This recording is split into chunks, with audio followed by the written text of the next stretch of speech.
on a un début d'année vraiment extraordinaire. Donc, je vais vous montrer quelques statistiques tantôt là, qui peut expliquer un petit peu pourquoi. Pourquoi on a un si bon début d'année boursier dans un contexte où, en écoutant la télé ou en lisant les journaux, on voit que des mauvaises nouvelles économiques.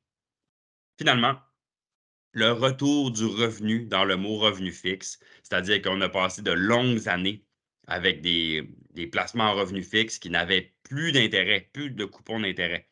Les taux étaient tellement bas qu'on faisait très, très, très peu d'argent sur nos placements à revenu fixe. On ne s'en rendait pas compte parce que les taux baissaient tellement à chaque année qu'on faisait du gain en capital. Je vais vous expliquer un petit peu comment ça fonctionne tout à l'heure. Donc, commençons avec l'économie. On a, tantôt je disais, on a une inflation qui semble avoir atteint son sommet autant au Canada qu'aux États-Unis. Je vais vous donner quelques exemples. Premièrement, les transports. En 2021, expédier un conteneur de 40 pieds de la Chine aux États-Unis coûtait environ 20 à 22 000 par rapport à la moyenne 10 ans qui était de 2 500, comme vous pouvez le voir à peu près. Donc, on était là sur le quasiment x10 en termes de coût de transport. Ça, pas besoin de vous faire un dessin. Quand les coûts de transport sont très élevés, tous les biens en souffrent. Vous voyez, ces chiffres-là, c'est pour le mois de la fin novembre 2022, parce que c'est des données qui nous reviennent toujours un petit peu plus tard. Les derniers chiffres qui viennent de rentrer ont encore plus baissé, puis on est rendu au même niveau qu'on était en 2018. Donc, non seulement on est au niveau pré-pandémie, mais on est au niveau bien avant la pandémie. Donc, ça, là, c'est une normalisation des frais de transport. Nos modèles, ce que vous voyez à droite, en bleu foncé, c'est les données d'inflation. En bleu pâle, c'est l'inflation prévue selon notre modèle là, propriétaire, là, selon le modèle de prévision d'inflation. Donc, on voit que la corrélation historique est très, très forte entre notre modèle et la réalité. Ben, notre modèle, en ce moment, il pointe vers des chiffres d'inflation plus proches de 2,9 et donc là, on voit vers une normalisation. Fait qu'au niveau de l'inflation, c'est un gros problème que dicté 2022, qui est encore dans notre réalité, qui est encore. Le combat n'est pas fini, mais on est sur la bonne voie. Le deuxième combat qu'on mène, c'est contre la récession. Ce tableau-là, ben, vous me direz, là, Pierre-Benoît, on ne voit pas grand-chose dans ton tableau. C'est bien vrai, mais je vais vous le résumer très simplement. Ce que vous voyez là, c'est l'indice de la productivité manufacturière.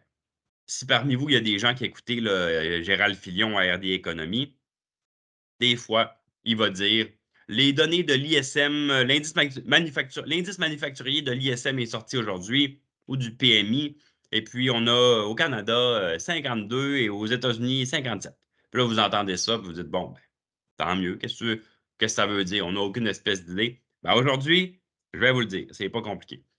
Cet indice-là, c'est un sondage qui est envoyé à tout, ben, pas à tout, mais en tout cas à un échantillon de gens dans l'industriel, dans le manufacturier, pour leur demander des questions du genre est-ce que vous prévoyez embaucher ou congédier des gens? Est-ce que vous prévoyez développer des produits, des marchés ou plutôt fermer des usines, etc., etc.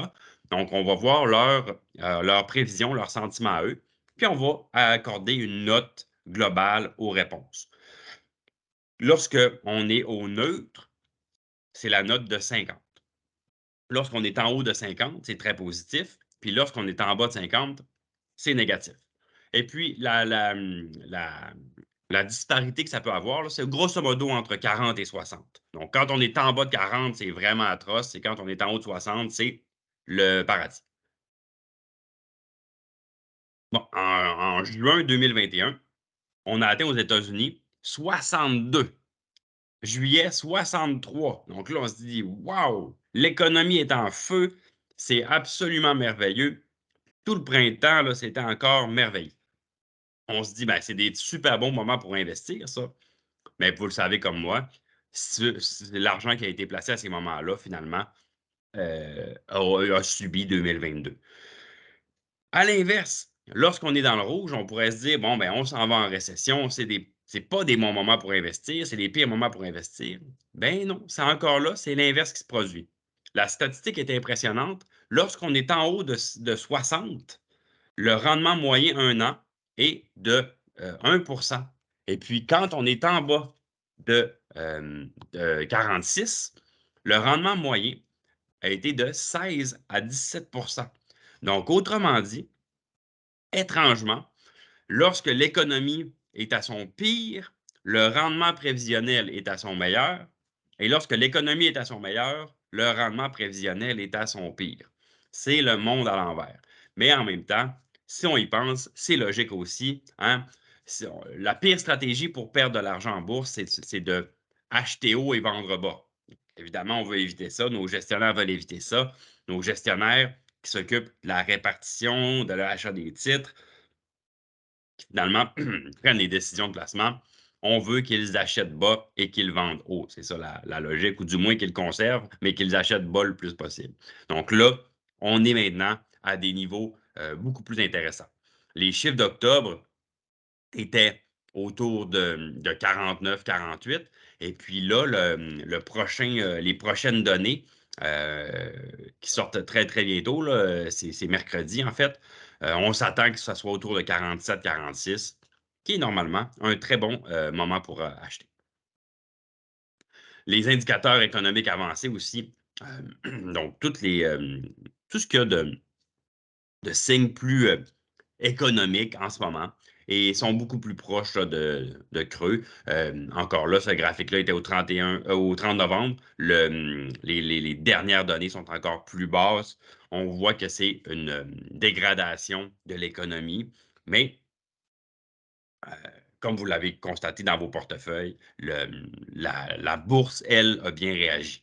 Parce que très souvent, euh, la bourse va intégrer les nouvelles avant qu'elles soient annoncées. Donc, autrement dit, la bourse, elle, ça fait longtemps qu'elle considère que l'économie ne va pas très bien puis que la situation se détériore. Ça fait longtemps qu'elle l'avait en tête, puis la bourse a baissé en conséquence de ça. Maintenant, on arrive en 2023, puis on voit des données économiques sortir. On voit la Chine revenir sur les marchés parce que la Chine, qui était fermée pour la COVID jusqu'à encore il y a quelques semaines, maintenant a enlevé les restrictions, donc la Chine est de retour.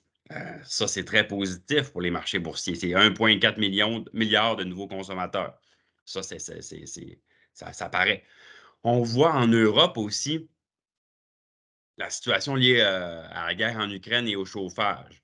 Lorsque je faisais des présentations au mois d'août, au mois de septembre, une de mes plus grosses inquiétudes, c'était comment le consommateur européen va même avoir les moyens de payer son chauffage.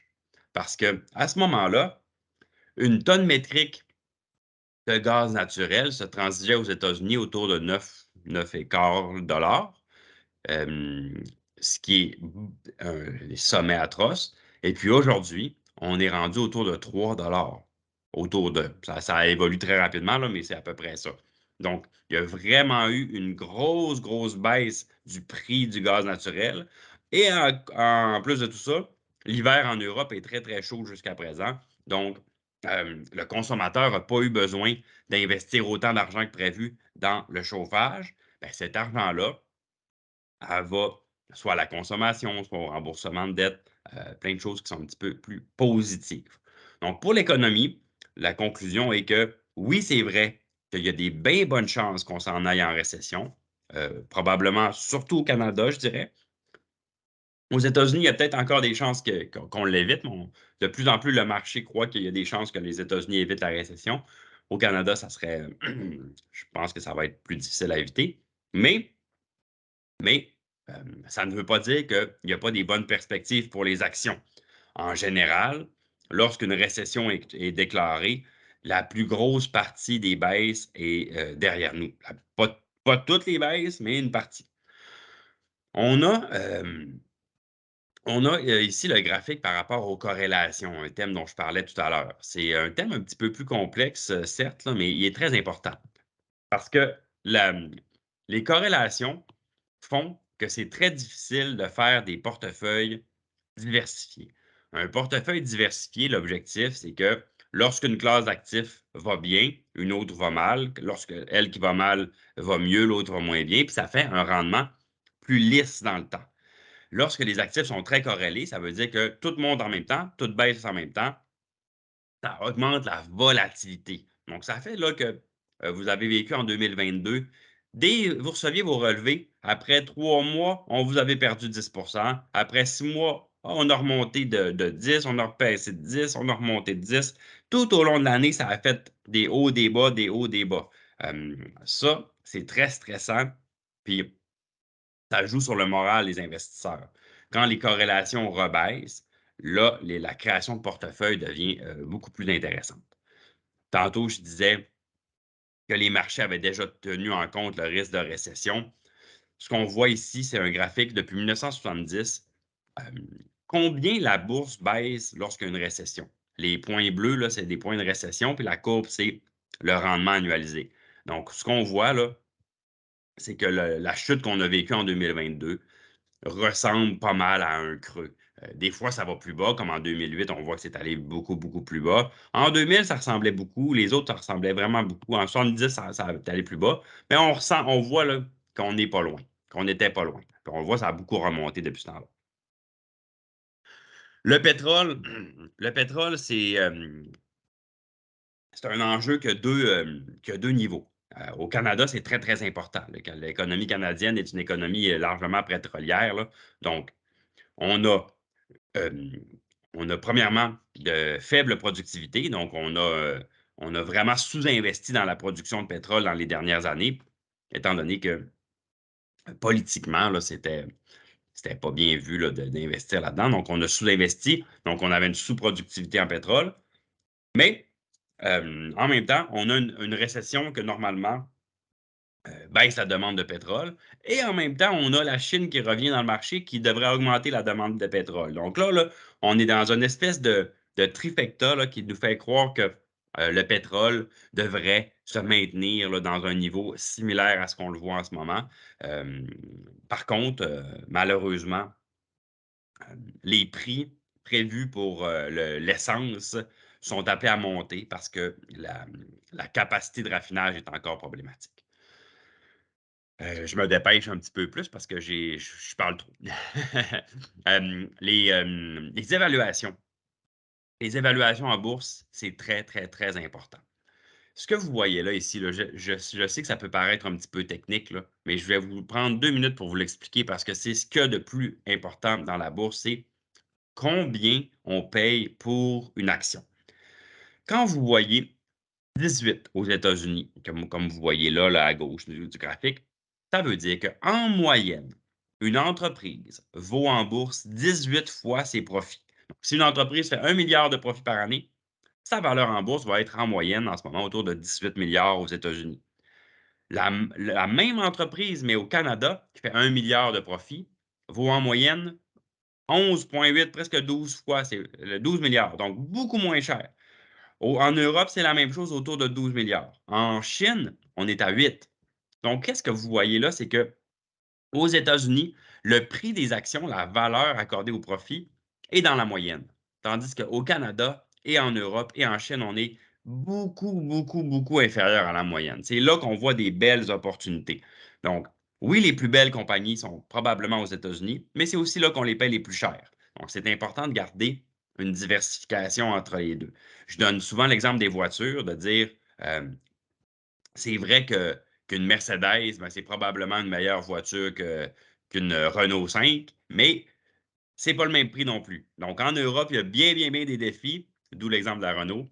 Il y a bien des défis, mais si le prix est attrayant, des fois, c'est là qu'il y a des opportunités. Puis on l'a vu là, dans les derniers mois, ça a très, très bien fait en Europe. Le revenu fixe, je dis un retour dans le revenu chez les revenus fixes. On sait, je n'ai pas besoin de vous convaincre là, que les taux ont beaucoup remonté, mais cette remontée des taux-là est bénéfique pour les clients qui sont pré-retraités ou retraités. OK? Ça, c'est très, très, très important. Parce que il y a beaucoup de gens en ce moment qui sont proches de la retraite ou même à la retraite, qui ont vécu des grosses pertes dans leur portefeuille puis qui se trouvent dans une situation vraiment là, désavantagée. Mais à long terme, là, votre situation est mieux aujourd'hui qu'elle était en 2021. Pourquoi je dis ça? Je parle pour les gens là, en revenu fixe, OK? Je parle là, pour le côté le plus prudent. Pourquoi je dis ça? C'est que en 2021, on avait des taux de coupon près de 0%, donc des rendements de près de 0%. Tout comme c'était le cas en 2011. En 2011-2012, on le voit, les taux étaient similaires. Mais en 2011-2012, il nous restait dans les portefeuilles des obligations achetées en 2006 qui donnaient du 5 des obligations achetées en 2000 qui donnaient du 6,5. Donc, oui, les nouvelles nous donnaient du 1 puis du 0,5, mais on en avait encore des vieilles. En 2021, on avait des nouvelles émissions autour de 0, et puis nos vieilles 10 ans qu'on avait de 2011, elles aussi étaient à 0. Donc là, on faisait face à une situation où il y avait des rendements prévisionnels très, très, très faibles. Vous vous dites peut-être en entendant ça: «Oui, mais là, dans ce cas-là, pourquoi on n'a pas vendu?» Ben, c'est parce que même si on était dans une situation où les rendements prévisionnels étaient faibles, c'était quand même la meilleure, sécurité disponible. Arrive 2022 et puis les banques centrales laissent l'inflation aller trop longtemps. L'inflation part en vrille, puis on doit monter les taux très, très, très, très, très vite, ce qui nous amène aujourd'hui là, à des taux autour de 4. Ce, ce graphique-là, qu'est-ce qu'il montre? C'est la corrélation entre le rendement réel obtenu par un investisseur en obligations et le taux d'intérêt. Puis cette corrélation-là est de 95. Donc, il y a une très, très forte chance que les taux actuels soient un très bon prédicteur des rendements futurs. Et puis, ces rendements-là, eh ils sont plus, les rendements prévisionnels aujourd'hui dans le monde du revenu fixe sont les plus élevés qui ont été depuis 2006-2007. Et puis, si on recule avant 2006-2007, il faut aller jusqu'à 2001. Donc, on est positif pour le revenu fixe. On a augmenté nos pondérations de revenus fixes dans les portefeuilles dans lesquels on est sous gestion. Donc, en conclusion, il va y avoir encore beaucoup de volatilité en 2023. Le début de l'année est merveilleux, mais attendez-vous quand même encore des soubresauts. On a encore eu une journée un petit peu plus difficile aujourd'hui, mais on avait tellement eu un bon mois de janvier qu'il fallait s'attendre maintenant à en redonner un petit peu. Mais bref, on va voir des hauts et des bas. Mais à travers tout ça, sachez qu'on demeure positif pour le revenu fixe, positif pour les actions internationales, assez positif pour les actions canadiennes, relativement positif pour les actions canadiennes, puis neutre pour les actions américaines. Est-ce que ça veut dire qu'il faut vendre les actions américaines? Bien sûr que non, parce qu'il y a encore là des très, très, très bonnes compagnies qu'on veut garder à long terme. Mais pour la performance à court terme, on pense que les actions américaines sont un petit peu plus chères que les autres et pourraient sous-performer dans l'immédiat. C'est des prédictions évidemment, qui sont pas pour l'entièreté de l'année, les choses peuvent aller vite, mais du moins pour commencer 2023, ça devrait ressembler à ça.